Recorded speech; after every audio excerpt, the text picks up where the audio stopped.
Welcome to Matters Financial and Geopolitical. I trust the week has gone well.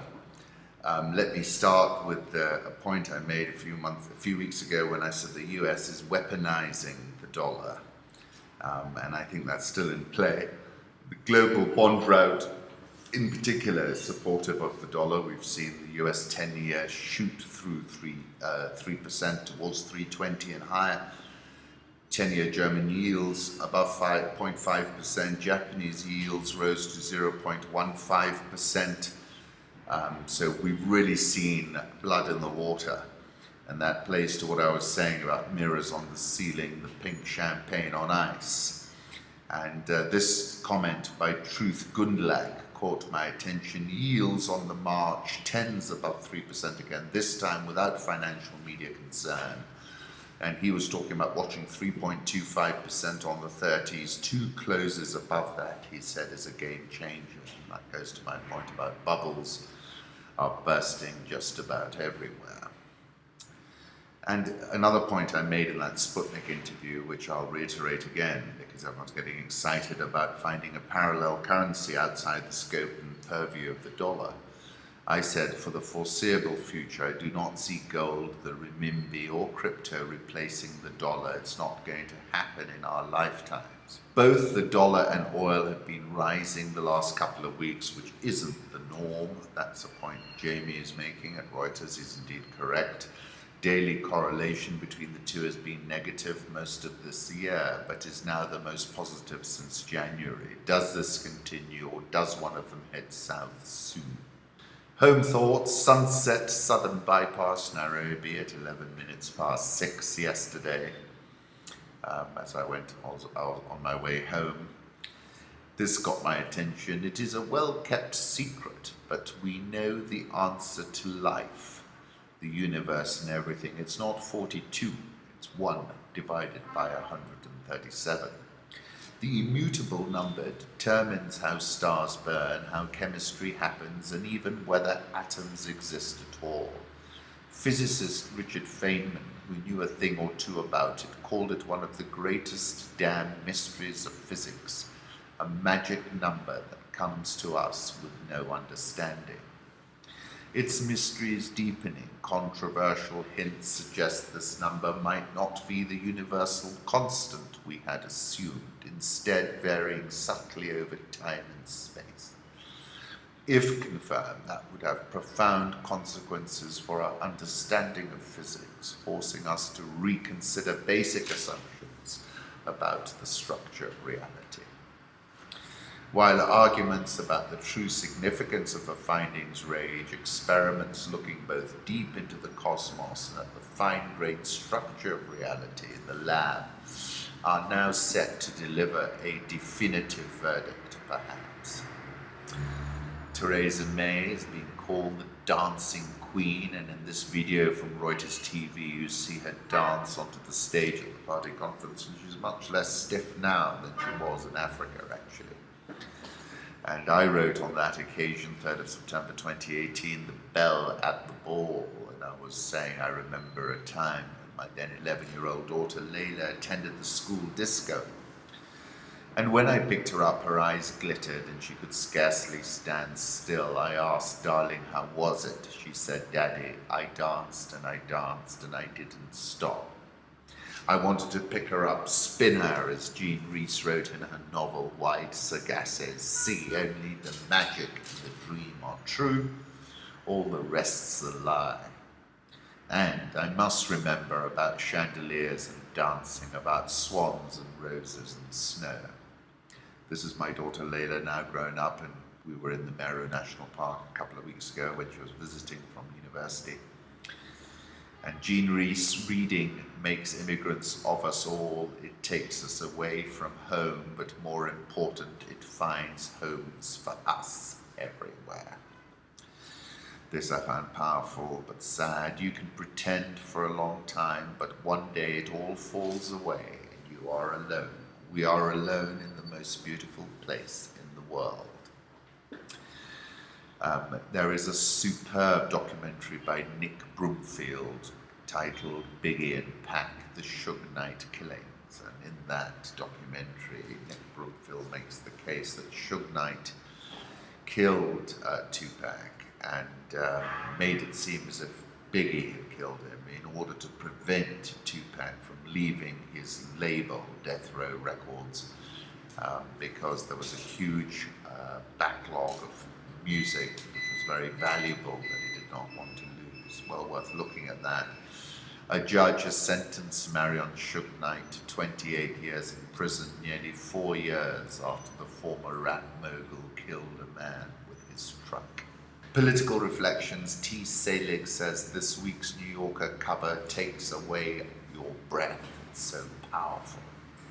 Indeed it is. President Tayyip Erdogan's spokesman said on Wednesday Turkey believed Khashoggi was still inside the Saudi consulate in Istanbul, challenging the Saudi account. I wrote about the prince and I called it the capture of a 32-year-old wannabe king, and in that I said the existential paranoia in the head of a 32-year-old wannabe prince is evidenced, and it's evidenced by the fact that kidnapped one of their citizens in their own embassy. Bruce Riedel, Brookings Institution's intelligence project, reported that the prince is so afraid for his life that he's taken to spending nights on his yacht at the Red Sea port of Jeddah. Reports are growing that Mohammed bin Salman, Saudi Arabia's hyperactive crown prince, is losing his grip. The Saudi war in Yemen, which the prince launched in March 2015, is more of a quagmire. His reform program has stalled since his father nixed plans to privatize 5% of Saudi Aramco. Riedel, an ex-CIA analyst who heads up the Brookings Institution's intelligence project, reported that the prince is so afraid for his life that he's taken to spending nights on his yacht in the Red Sea port of Jeddah. Ibn Khaldun said that the life of a dynasty does not, as a rule, extend beyond 3 generations. The first generation retains the desert qualities, desert toughness, and desert strategy. They are sharp and greatly feared. People submit to them. The second generation changes from the desert attitude to sedentary culture, from privation to luxury and plenty, from a state in which everybody shared in the glory to one in which one man claims all the glory for himself while the others are too lazy to strive for glory. The third generation has completely forgotten the period of desert life and toughness, as if it never existed. Luxury reaches its peak among them because they are so much given to a life of prosperity and ease. It's a recurrent cycle that has held true for a remarkable number of Muslim dynasties from the 7th century on. Ahmed Nasir said when President Trump told King Salman of Saudi Arabia that he will be overthrown in 2 weeks without American support, the king didn't protest, not even a mewling cry. And I said the king of Saudi Arabia serves at the pleasure of the President of the United States. That was agreed on February 1945 when Roosevelt met with King Abdulaziz of Saudi Arabia in person aboard the USS Quincy. Take you back to December 2013 when I wrote something called The Pivot to Asia Bears Its Fangs, and indeed it didn't, and it is now. I said I see the pivot to Asia as the encirclement of China, then the shrinking of its operating theatre, and then lighting the tinderbox that is the periphery, and Xinjiang might well morph into China's Afghanistan. The Vice President Pence made a hard-hitting speech at the Hudson Institute. He said Beijing had mobilized covert actors, front groups, and propaganda outlets to shift Americans' perceptions of Chinese policies. He said the US Navy will continue to fly, sail, and operate wherever international law allows and our national interests demand. We will not be intimidated. We will not stand down. And that takes me to July when I wrote Tariff Wars, Who Blinks First? I said Trump, after bashing on Trudeau of Canada, Mexico's Enrique Peña Nieto, now upended of course, and then firing at a few broadsides at Europe, has now turned his attention to Xi Jinping and thrown him the keys, challenging him to a chicky run. Evan Medeiros, a former top White House advisor to Barack Obama, said the speech marked a turning point in US policy towards China, not for the better. The Chinese Foreign Ministry says the US Vice President Pence's speech slandered China by claiming it meddles in US internal affairs and elections. And simultaneously, the big hack, how China used a tiny chip to infiltrate US companies. Having a well-done nation-state level hardware implant surface would be like witnessing a unicorn jumping over a rainbow. The other method involves seeding changes from the very beginning. That's just what US investigations found. The chips have been inserted during the manufacturing process, two officials say, by operatives from a unit of the People's Liberation Army. In Supermicro, China's spies appear to have found a perfect conduit for what US officials now describe as the most significant supply chain attack known to have been carried out against American companies. And this is a big deal. By supplying Syria with modern S-300 missile system, the Russians have almost imposed a de facto no-fly zone over Syria. Indeed, that's what I was saying, and saying Putin had two choices. One, shut out Netanyahu over Syrian airspace, or the second is shut up. He's chosen the former. Have a listen to Jeremy Scahill's interview with Noam Chomsky, who I discovered when I got an interest in linguistics, and he remains a tremendous linguistics scholar.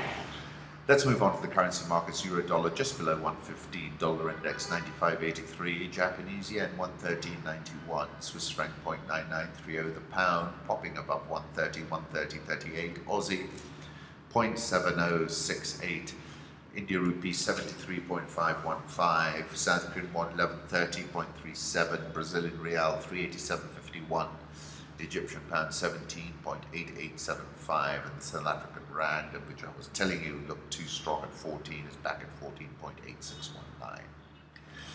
20th of August, I wrote, I believe we've embarked on a very big rally in the dollar, and that there is a lot further to go. I said essentially the US has been raising rates, making holding the dollar more attractive, reducing the supply of dollars. Previously, emerging and frontier markets have been showering in a golden flood of cheap dollar liquidity, had been borrowing dollars like there was no tomorrow, but are now scrambling to find those dollars because the golden shower has been switched off.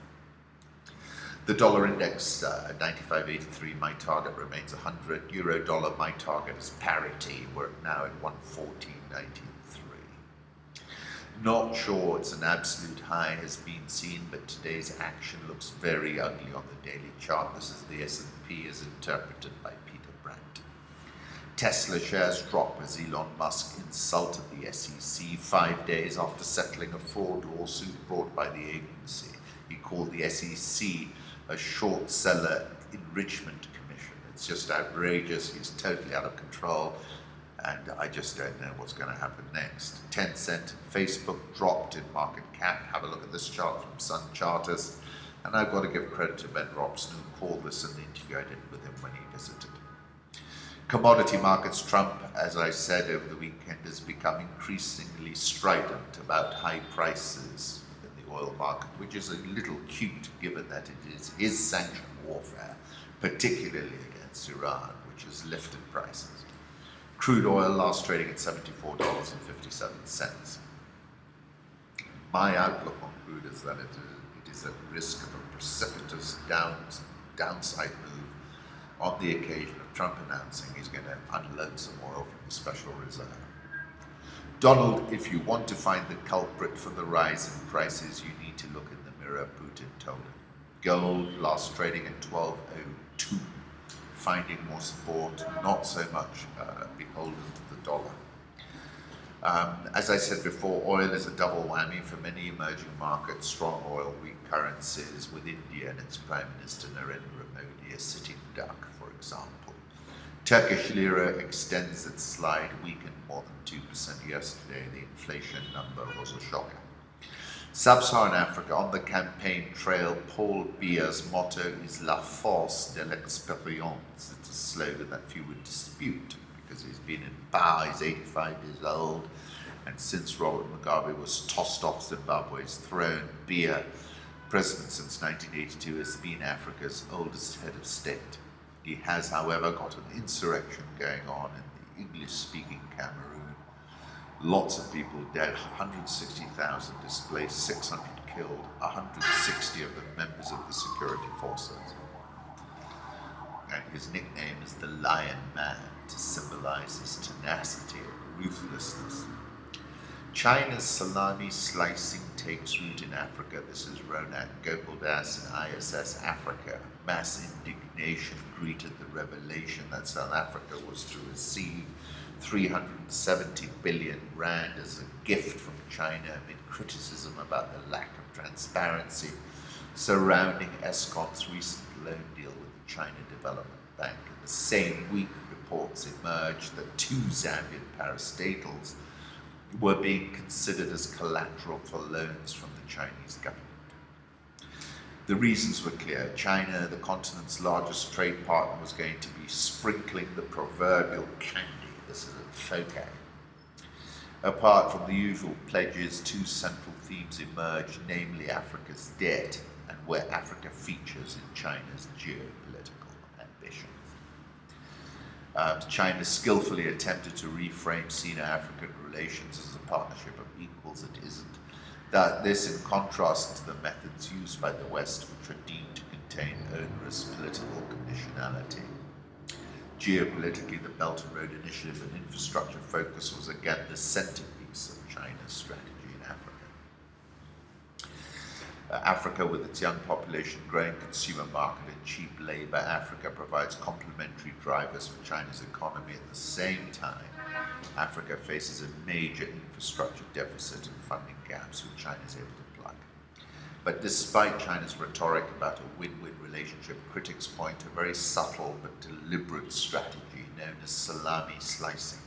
It explains how China has been able to make significant gains in Africa and beyond without generating widespread public outrage.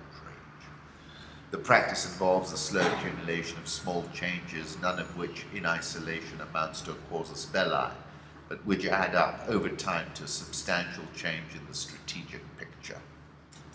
This incremental strategy has been employed with considerable success for territorial gains in the South China Sea. There is now evidence that it's taking place in Africa.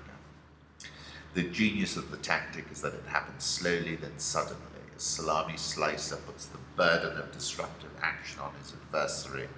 That adversary will be in the uncomfortable position of drawing seemingly unjustifiable red lines and engaging in indefensible brinkmanship.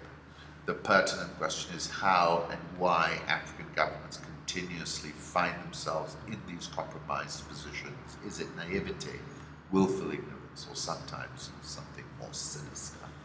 It's price inflation, it's bribery. Is Africa getting into a debt trap with China? Please have a look. That was an Al Jazeera inside story, which I talked about a lot of these points. H.E. Bobby Wine. The writing also is on the wall in Uganda, he said. And I was writing about Harold Macmillan and the visit of Theresa May. I was quoting, the wind of change is blowing through this continent, whether we like it or not. This growth of national consciousness is a political fact. This outsized, overstuffed leather armchair reveals more about Bobby Wine's presidential ambitions in Uganda than anything he says. Overview of Africa's richest cities on the Asia-Africa Wealth Report 2018 indicates where clusters of wealthy cities are developing across the continent. Very interesting. Government spending shock. Where did the billions go? Zimbabwe Treasury data shows the government spent $3.86 billion in the first half. $2.5 billion of this between April and June against a target of $1.26 billion. Huge deficit was caused mainly by unbudgeted spending on farm inputs under the Command Agriculture Scheme. It's just out of control. Actual sentence from Zimbabwe's new fiscal statement, read it, calling it an albatross. Dozens of Angolans crowd the gates of the capital's main prison, the hospital, jockeying for a glimpse of an unexpected new inmate. And This is Jose Eduardo dos Santos' son, Jose Filomeno, most high-profile prisoner in the facility in Luanda. Of course, his sister, Isabella dos Santos, has disappeared, and off Twitter as well, where she was prone to make some really ridiculous statements. 2nd of January, I said I'm keen on being long of Angolan risk, and this was why. Mining firms say Zambia's tax hike plan would ruin the economy. More tax regime instability, massive increases and novel taxes not seen anywhere in the world will hurt the mining industry and all those who rely on its success. Pinecone Macro put up this chart of South African bond yields. They look as if they're headed higher. Dollar versus Rand, 1486.19. You know I was advocating 17 one-touch options.